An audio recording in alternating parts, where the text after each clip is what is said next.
My name is Emily, and I have always considered myself a devoted wife and mother. I have always been there for those I hold dear, giving all my strength and care to my family. In my view, my role was clear and irreplaceable. Robert is my husband, and together we built a home filled with the sounds of children's laughter and warmth. However, lately I began to feel something strange. There was something unclear in the air, as though the life that had once seemed so clear to me had suddenly lost its meaning. "Hi, Emily." His voice was warm and calm. "Would you mind if I helped you with the flowers?" "Hi, David," I smiled, trying to hide my emotions. "Of course, if you're not busy, I'd appreciate the help." We started working together. In his hands, the flowers looked as though they were part of something greater, and his movements were confident and precise. We were silent, but I couldn't help noticing how easily he seemed to connect with them. Every gesture, every glance made my heart race, even though I was trying not to acknowledge it. When he handed me the vase, our hands accidentally brushed. I felt something stir quietly inside me. I couldn't understand what it was. Just an accident or something more? I pulled away, but the tension didn't fade. It hung in the air between us, and I couldn't grasp where it had come from. "You know, your garden really is beautiful," David said, his voice soft and penetrating. I continued working, but the inner feeling only grew stronger. I realized my thoughts had gone too far. Everything I had once considered unchanging now seemed on the verge of transformation. After that morning incident with the flowers, I couldn't shake the feeling that something strange was happening between David and me. It had been such a minor touch, but it left a mark, as if a stone had been thrown into a lake, leaving ripples on the surface. On the outside, everything continued as usual. I was preparing for the party, Robert was at work, and the kids were doing their own things. But inside me, something important was taking place. The next morning, I was in the garden again, this time decorating for the party. My husband, Robert, was always absorbed in his work, and I didn't mind. I was used to being alone with myself. I didn't need anyone to make everything perfect. But this time, I noticed how strange it felt to be alone without Robert by my side. Thoughts about something having changed kept flickering through my mind, but I couldn't understand exactly what. Then I heard a voice. It was David, and his tone sounded deeper than I remembered. He was standing on the steps where I was preparing to hang the garlands, and his eyes met mine. I felt my heart skip a beat, and it was uncomfortable because I had never thought of him like that before. "Emily, do you need help?" His voice was soft, almost quiet, as if he could sense my state of mind. "Oh, hi, David. I think I'll manage, but if it's not too much trouble, could you help me with the ladder?" He stepped closer and immediately offered to hold the ladder I was standing on. In that moment, our hands met. I felt a rush of warmth shoot through my fingers. Just a casual touch, but it awakened so many emotions inside me that I barely stopped myself from pulling my hand away. He didn't notice, but I felt the tension thickening in my body. I tried to focus on the task at hand, on the garlands, but his presence became something more tangible for me than just a neighborly gesture of help. "How's everything?" he asked as we worked. "How's the family?" "Everything's fine," I replied, once again sensing that strange shift in the conversation, as if my words couldn't hide what was happening inside me. We finished the work, but I continued to feel his presence near me. When he left, I stood still and watched him walk away, not understanding why it wouldn't let me go. I could feel emotions stirring within me, emotions I hadn't experienced in a long time. That day, I couldn't concentrate on anything else. His words and touch wouldn't leave my mind. It felt as though he had become something important to me, something I couldn't simply ignore. I didn't know how to explain to myself what was happening in my mind. I tried to return to my usual state. I am a wife, a mother, a housewife, and everything around me should be under control. But thoughts of David wouldn't go away. They kept coming back like intrusive images, distracting me from my usual tasks. It was strange. I couldn't understand what exactly had changed within me. Several days passed, and I found myself alone in the house again. Robert had gone to work, and the kids were busy. Everything seemed the same as always, but as soon as I decided to go out into the garden to distract myself for a bit, the thought of him appeared again. I tried to focus on the upcoming party, but he stood in my mind like something inevitable, something I couldn't shake off. When I heard someone calling me, I instantly recognized that voice. It was David. This time, he simply came to me without any particular reason, other than the fact that I was once again alone with myself.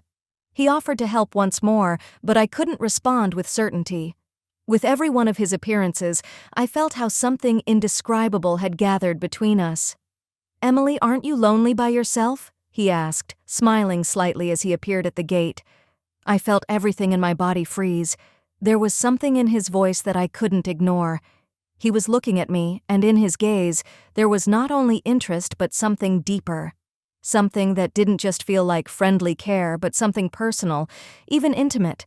I tried to hide it, smiling, but my heart was uneasy. "Hi, David," I replied, my voice a little shaky, though I hoped he wouldn't notice. "I'll manage, really, but if you're not busy, maybe we could work together for a bit. Seriously, it wouldn't even bother me." We began working. We talked about everything and nothing at once. His gaze never left me, and with each passing moment, I felt how difficult it had become to remain on the level I had always been. Everything around me seemed blurred, and he was like a strange magnet, pulling me closer and closer. Suddenly, I realized that this was more than just an ordinary encounter. It was something else. I felt it not only physically but mentally as well, as if a part of me was drawn to where his presence was most strongly felt. After that day, I was on the edge. I could no longer imagine my life without these meetings, these brief conversations, these moments when our gazes would meet, and the world around us would disappear. I felt that something was changing, but I couldn't find the strength within me to stop it. The evening was filled with guests, lively conversations, and laughter, but I couldn't shake the feeling that David was somewhere nearby.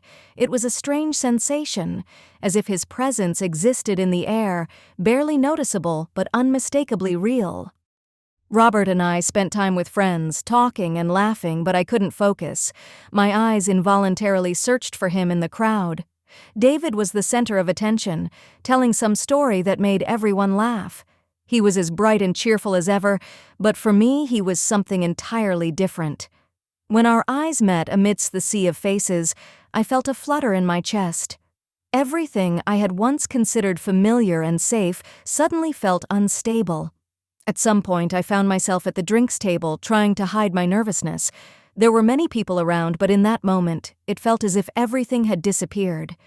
He came over to me, his gaze intense yet gentle, and I didn't need words to understand that there was something more between us. We exchanged a few words, probably meaningless, but each one felt like part of something important. And then it happened. His hand accidentally brushed against mine. It was so subtle, so barely perceptible, that I could have convinced myself it hadn't happened at all. But in that moment, I felt something stir inside me. I froze, as if time had stopped. My heart began to race, and I realized that I couldn't just ignore this strange magnetism between us anymore. "Sorry," he said, almost apologizing for the accidental touch. "I didn't mean to embarrass you." I nodded, but there was something in his eyes that made me fall silent. I couldn't find the words to express what I was feeling. Everything I felt was now tied to him. He wasn't just present in the room, he was in my mind, in every movement, in every glance. The shadows of attraction continued to grow. I could no longer find a point of support to return to. My body, my feelings, my thoughts, everything now belonged to this moment, to this interaction with him. And though there were people around, it felt as though we were the only ones there. I tried to return to reality, but each moment with him pulled me further away from it. A few days later, when I decided to take a break from the hustle and family worries, I went into a cafe. It was a small, cozy place with soft lighting and the smell of freshly brewed coffee, perfect for some time alone. I hoped I could clear my head and calm down. But, as it often happens, fate had already prepared its surprises. As soon as I walked into the cafe, my gaze immediately landed on David. He was sitting at a table by the window, absorbed in his laptop screen. But as soon as I entered, he looked up and met my eyes. A smile spread across his face, and I felt something tighten sharply inside me. He stood up and invited me to sit, and although I felt I should refuse and go home, I still walked over to his table. All it took was his kind, warm gaze for me to give in to my inner desire to stay. "Emily, do you mind if I invite you to sit down?" His voice was calm, but there was something in it that made it especially enticing, as if he knew I needed to be near him. I sat down, unsure of what to expect, but knowing for certain that this would be more than just a brief conversation. We began talking about trivial things, books, what had been bothering me lately, and his studies at university. But gradually, the conversation turned more personal. With every sentence, I felt more and more how his attention soothed me, how his words comforted me. Inside, a strange feeling of comfort began to grow, a comfort I hadn't found at home. Robert was physically nearby, but his attention wasn't as genuine. "You know, sometimes I feel like something important is missing," I said unexpectedly, not realizing how sincere the openness in my voice sounded. He didn't rush to answer, but his gaze became more intense, as if he were really listening to me. I felt that I could be open, that he would understand. "You're not alone, Emily," David said, looking me straight in the eye. "I get it. I think we all feel a little lost in all this hustle. Sometimes you just have to stop and admit that it's important to be understood." His words sounded so sincere, so personal, that I couldn't help but feel his closeness. It wasn't just consolation, it was real attention. And at some point, I realized that his words weren't just words. He really saw me for who I was, without masks, without excuses. He understood me in a way no one else did. At one point, our gazes locked, and I felt the silence fall between us. It was thick, almost tangible, and I felt like the world around us had disappeared. We both knew that this moment wasn't just a coincidence. We both knew that it was something more than just a conversation about books or morning routines. "Do you come here often?" I tried to break the tension, but I felt my words becoming insignificant. I waited for his response, hoping this moment would last longer. "Often, when I need to be alone with myself," he replied, and in his voice there was a slight shadow of deep understanding. I could no longer deny what was happening between us. What I was feeling wasn't just a random coincidence. He was becoming a part of me, a part of my thoughts, and I felt that I couldn't walk away from it. When I stood up to leave, I met his gaze once more. It was so confident, yet so attentive. I knew that our meeting was just the beginning of something I couldn't predict. I left the cafe, but his words, his gaze, they stayed with me. I returned home late in the evening, but thoughts of David wouldn't leave me. They haunted me, like a shadow that wouldn't let me breathe easily. It felt as though I was beginning to lose control of myself. All I thought about was him. His words, his gaze, his presence, which I could feel so clearly, as if he were somewhere nearby, even when I was alone. That evening, Robert came home late. He was tired from work, and as always, he immersed himself in his routine. We exchanged a few words, but I could barely focus on the conversation. We didn't talk about what was troubling me, about how I was feeling. In his eyes, I didn't see what had once been important to us. Robert continued to live his life, and mine, desperately trying to hold back from drowning in these new feelings. But that night, everything became clearer. I lay in bed, unable to sleep, and the same words, the same moments with David, continued to echo in my mind. Somehow, a few days later, he found himself at my house again. He came to help with the computer, as he had promised. I knew it was just help, but deep down I felt that this was much more than just another kind gesture. When he entered, I felt that once again something in the air had shifted. We were alone in the house, and I could feel his presence filling the room. We sat next to each other, and I tried to focus on the screen, but I couldn't get rid of the thought of how close he was. I felt his warmth beside me, the scent of his skin, and it was becoming too intimate. At some point, he leaned slightly toward me, and I felt his breath brush against my cheek. It was so close that I could barely hold myself back. I looked at him, and his eyes met mine, full of such tenderness and some strange intensity that I felt everything inside me tighten. He was so close that it seemed there was only one step left before we would not just look at each other, but touch. "Emily?" His voice was soft, yet tense at the same time. I can't keep this inside anymore." With each day that I spent away from David, it became harder and harder to return to my usual life. Everything inside me was boiling, like a storm that couldn't be stopped. I tried to return to the world where I was a wife and mother, but the inner conflict wouldn't let me rest. I couldn't forget him.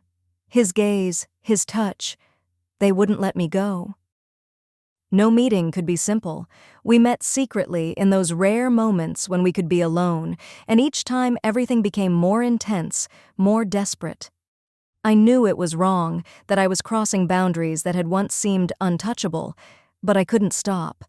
Everything I felt when he was near was passion, a passion I couldn't hide anymore.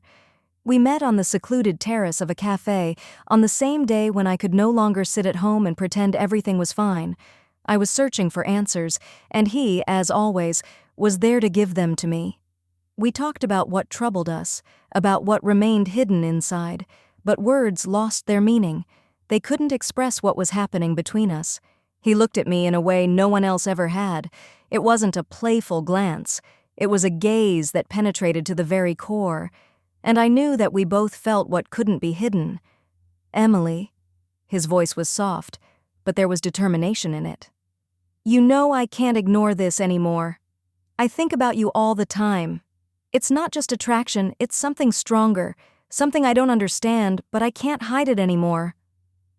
I couldn't answer right away. His words stirred a storm in my chest, and I felt a hot wave wash over me. My mind tried to resist, but my heart, which was telling me I couldn't stop, led me forward. I looked at him, and suddenly everything around us disappeared. He was so close, and I couldn't resist the pull.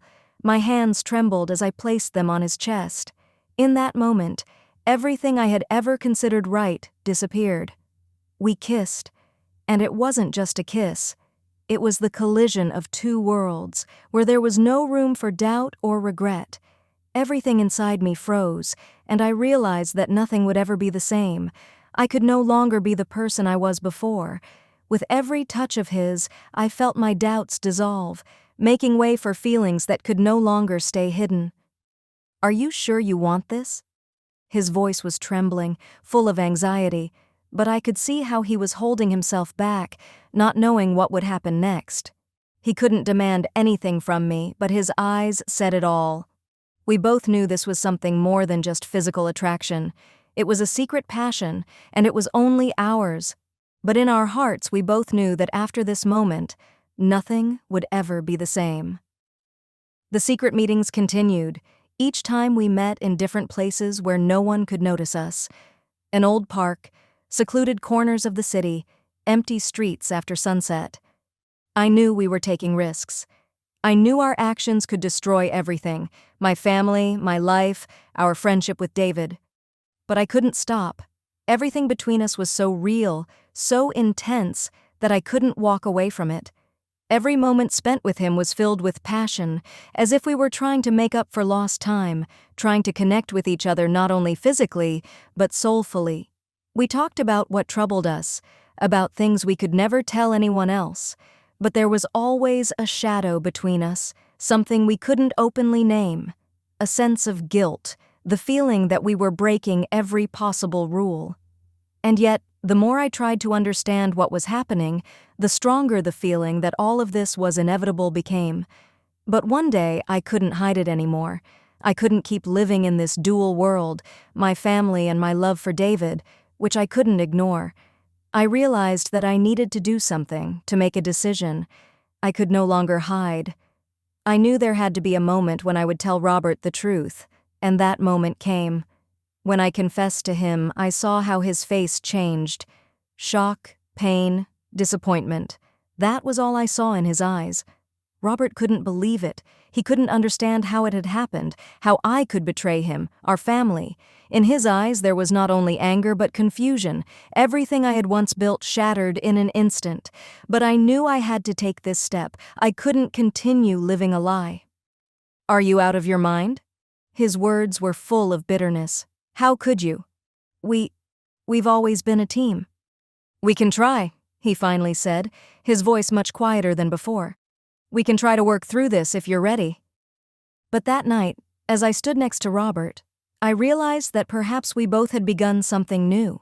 We had both decided to fight for our family, and that was all I could offer at that moment.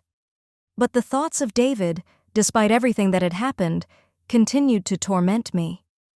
And although I had made the decision to stay with Robert, I couldn't forget what had been between me and David. It hadn't disappeared, and I knew that something in my life had changed forever.